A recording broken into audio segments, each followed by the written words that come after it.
heroin and probably cocaine need to be talked about differently than all drugs. So when we talk about the drug problem, it becomes very complicated, but what's not complicated in my viewpoint is that heroin addiction and heroin is a totally different drug than all the other drugs. It is highly addictive and highly destructive, and that occurs in every person that's addicted to heroin.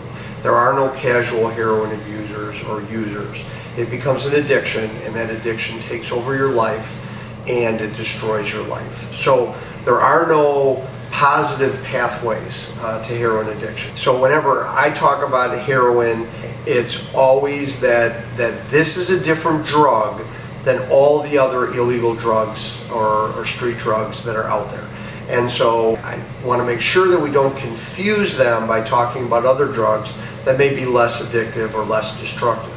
But there is no question, and it's a consistent message that I like to get out, that heroin is highly addictive and highly destructive, and that it needs to be separated in everybody's thought processes from every other drug in the illegal drug array. I became coroner at the end of 2012, and one of the things that surprised me was the number of people that were in their 50s and 60s and late 40s that were dying of heroin overdoses.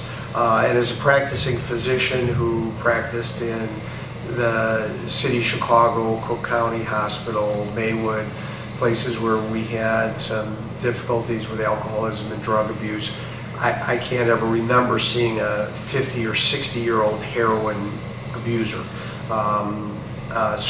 So very quickly that surprised me, and so we analyzed all of the deaths that occurred due to heroin overdoses, and were able to identify that the people that were dying in their 50s and 60s of heroin overdoses began their trek into addiction through prescription drug abuse and through prescription drugs, and then because that became too expensive, they turned to heroin, which is much cheaper and much more available.